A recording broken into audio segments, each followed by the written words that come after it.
Ya, oke, baik. Pada pertemuan terakhir kita, ya, saya membahas tentang yang namanya radioactive decay, ya, yang artinya di mana muncul partikel atau sinar, ya. Waktu itu sudah disebutkan, ya, jenis-jenisnya apa saja, ya, yang mungkin muncul ketika ada satu unsur radioaktif, ya. Kita kembali mengingat bahwa radioaktif itu adalah merupakan unsur yang tidak stabil gitu ya. Oke, baik. Nah, ini beberapa contoh ya, beberapa contoh eh, radioactive decay. Oke, dan ini hanya beberapa contoh saja ya. Sebenarnya masih masih banyak jenis jenis contoh-contoh radioactive decay yang lainnya. Oke, kita tahu sendiri bahwa unsur radioaktif itu sangat banyak. Jadi dalam prosesnya, ya, dalam proses radioactive decay ini, ya, di sini dikatakan ada yang namanya half lives, ya. Jadi artinya di mana suatu unsur, ya, suatu unsur itu akan memiliki satu waktu, ya, di mana unsur tersebut berubah menjadi setengah dari awalnya. Di dalam radioactive decay ini sendiri, ya, ada yang disebut dengan decay constant, ya, atau di situ lambangnya adalah lambda. Nah, dikatakan decay constant ini adalah sama dengan probability of decay, ya, per unit time-nya. Jadi berapa sih kemungkinan dari suatu unsur radioaktif untuk menghasilkan sinar gamma gitu ya. Oke, bisa saja mungkin seperti yang kemarin kita dengar di berita ada jenis radioaktif cesium gitu ya.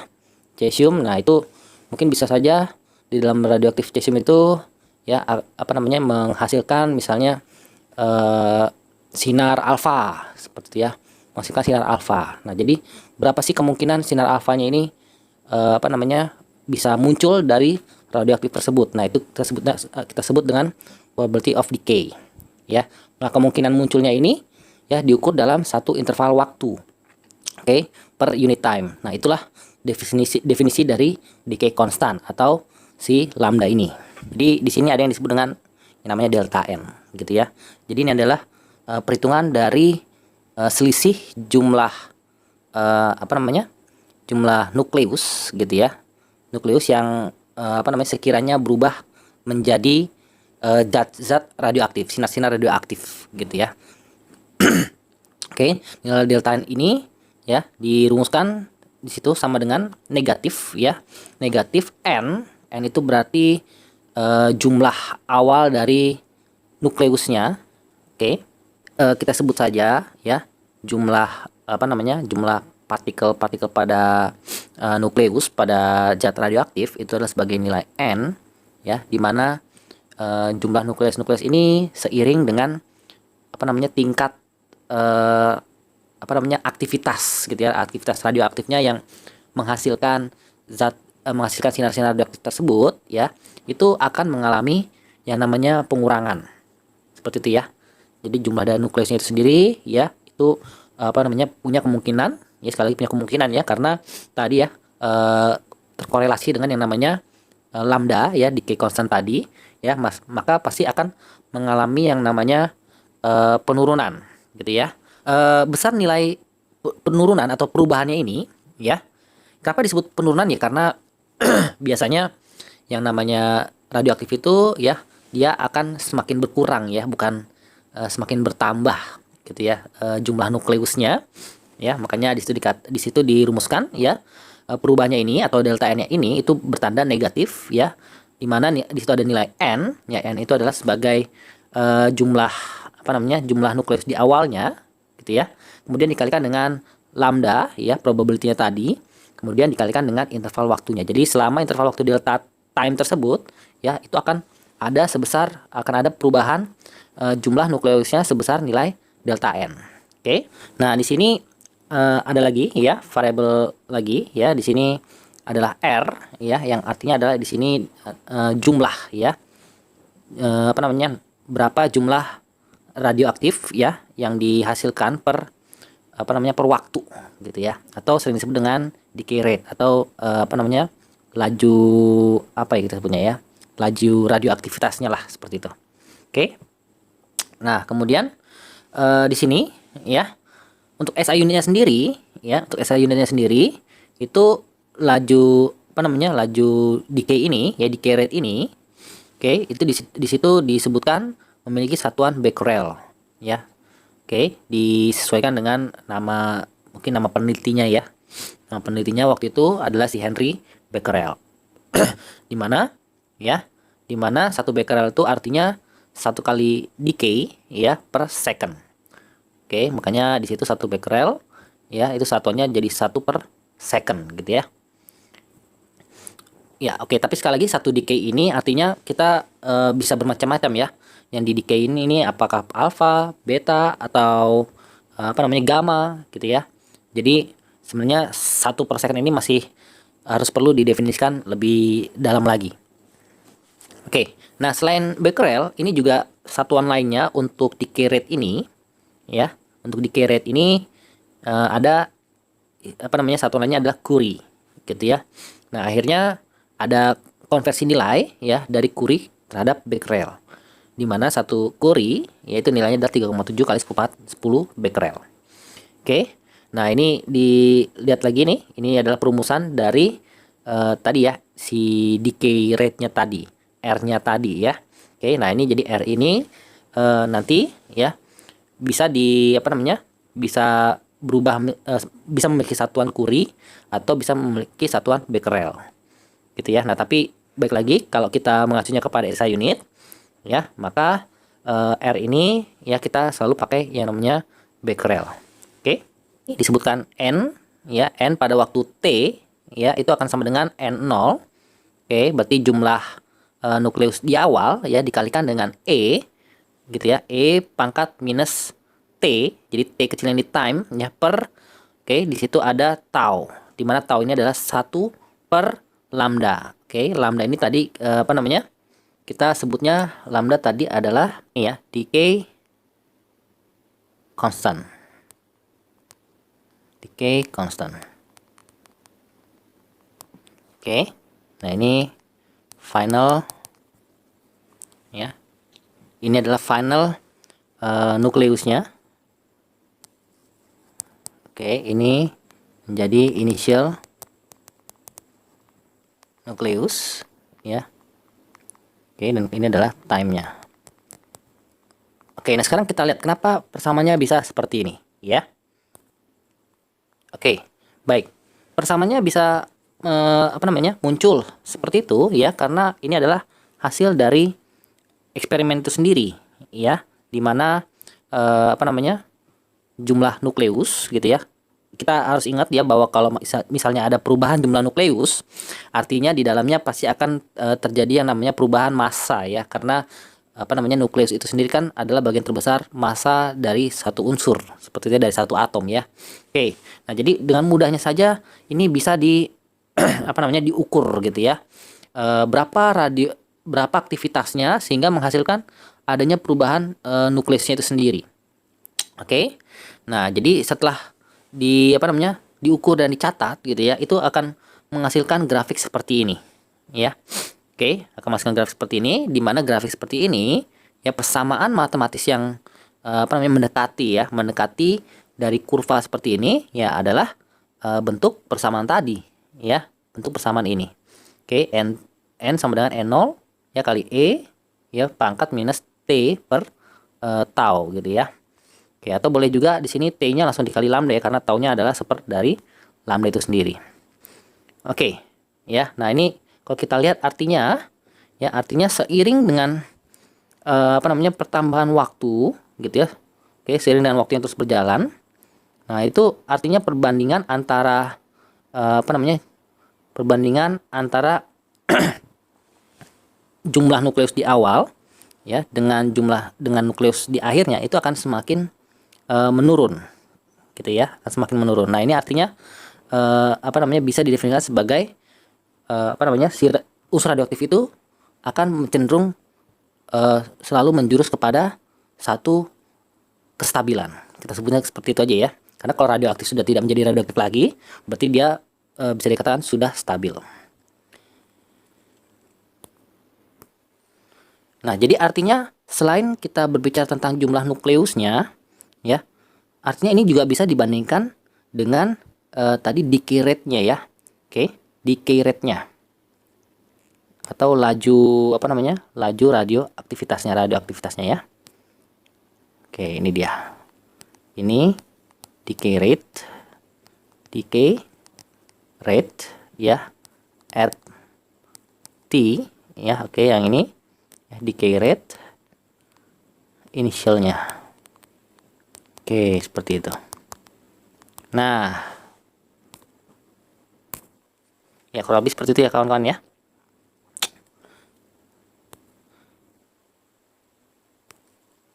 Ya, baik. Aktivitas dari radioaktif gitu ya yang dihasilkan oleh unsur-unsur radioaktif tersebut gitu ya akan merubah yang namanya jumlah nukleus. Oke, akan merubah jumlah nukleus ya yang kemudian nanti di sini ya diperhitungkan dari satu waktu ke waktu berikutnya di mana jumlah nukleusnya ini ya sampai jumlahnya ya itu menjadi setengahnya gitu ya. Nah, ini sering disebut dengan yang namanya waktu paruh gitu ya, atau half life, di mana simbolnya adalah T ya setengah. Biasanya seperti itu ya. Jadi T setengah ini artinya adalah waktu yang diperlukan oleh suatu unsur radioaktif ya, di mana nukleusnya itu berubah menjadi setengahnya dari jumlah awal. Oke. Nah, di sini nilainya ya, nilai T setengahnya itu, nilai T setengahnya itu didefinisikan sebagai nilai tau tadi ya, seperlambdanya tadi, probability-nya itu dikalikan dengan ln 2 atau kurang lebih nilainya adalah sebesar 0,693 ya. Oke, jadi ln 2-nya ini mungkin diambil dari nilai setengahnya tersebut ya. Oke. Nah, kemudian dari situ ya nilainya berarti kurang lebih 0,693 tau atau seperlambda, 0,693 dibagi dengan lambdanya. Nah, alhasil ketika dimasukkan ke dalam persamaan di awal tadi ya, di mana tadi di awal itu disampaikan bahwa dimana tadi disampaikan di awal bahwa n ya sama dengan n0, kemudian dikalikan dengan e ya pangkat minus t per gitu ya, per tau tadi itu bertransformasi ya dengan menggunakan nilai half life-nya. Nah, jadi ini persamaannya menjadi lebih mudah nih bagi kita untuk menerjemahkannya. Ya, seperti itu. Ya, langsung aja kita ambil satu contohnya di sini ya. Jadi di situ katakan half life of nitrogen ya, N ya, adalah 9,965 menit gitu ya. Jadi artinya si N ini ya dalam waktu 9,965 menit itu akan menjadi setengahnya lah istilahnya begitu ya. Baik, yang pertanyaannya adalah yang A. Jika satu buah sampel berisi 3,2 kali 12 ya dari unsur N13 ini ya pada saat T sama dengan 0, kemudian berapa banyak N ya yang tersisa gitu ya 40 menit kemudian. Nah, kemudian yang B, what is the berapa nilai activity-nya ya, activity dari si N13 ini ya pada saat T sama dengan 0 dan juga pada saat T sama dengan 40 menit kemudian gitu ya. Dijawab dalam satuan Becquerel. Yang C, ya what is the probability that anyone ya N13-nya ini ya nucleus decay during first time interval. Dalam interval 1 detik gitu ya. Berapa nilai probability-nya. Jadi artinya untuk yang A ya, untuk yang A itu ditanyakan adalah NT-nya ya, NT-nya. Jadi ini yang ditanyakan. Saya tuliskan aja, berarti ini yang diminta adalah NT-nya. Kemudian express activity and Becquerel-nya ini berarti tadi apa? Decay rate-nya ya. R-nya. R-nya. Yang kemudian what is probability that probability-nya berarti ini tadi adalah lambdanya. Oke, lambdanya. Nah, itu yang ditanyakan ya. Itu adalah lambdanya. Baik, nah sekarang kita lihat langsung jawabannya kurang lebih seperti ini ya.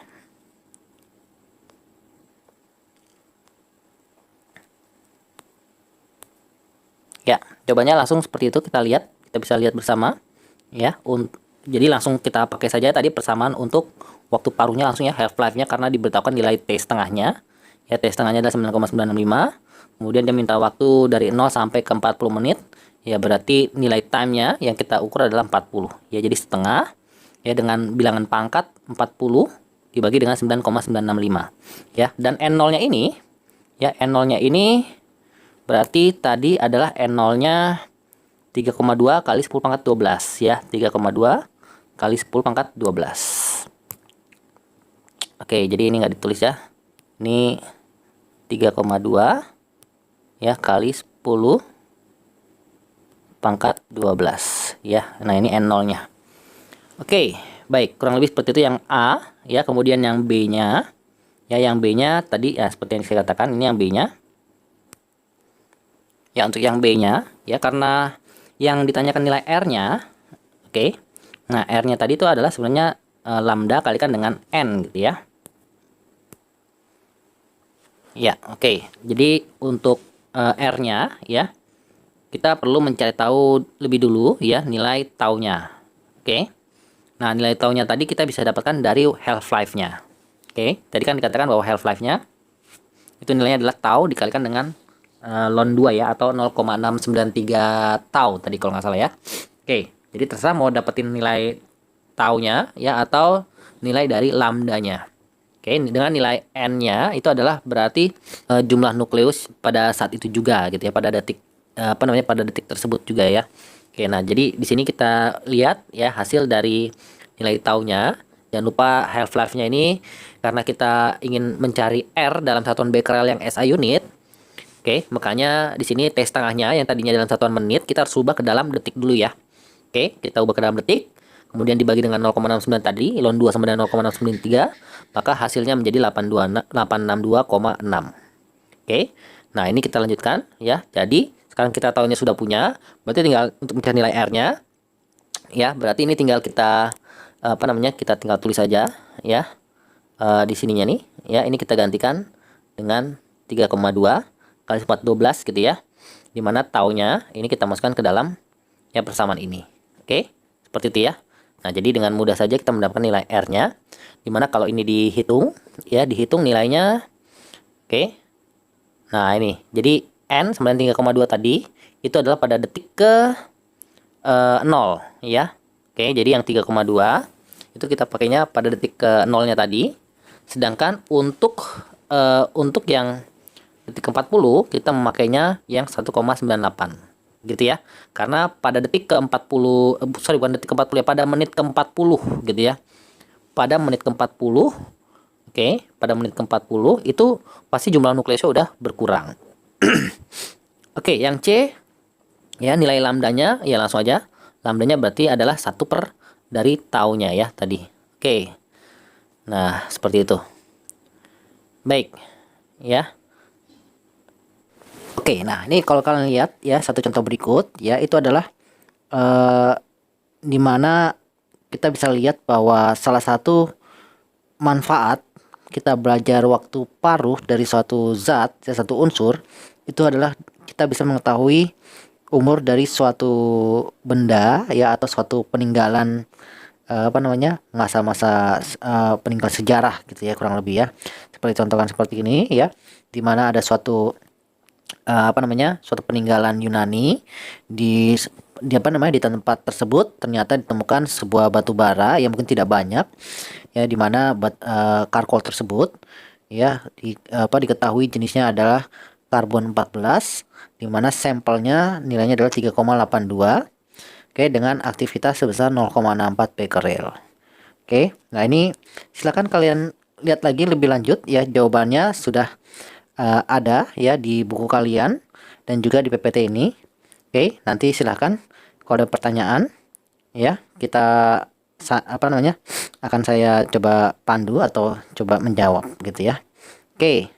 Jadi untuk supaya kalian bisa latihan terlebih dulu gitu ya. Oke, baik. Sekian dulu penyampaian materi kita tentang Half-Life ya dan Half Decay.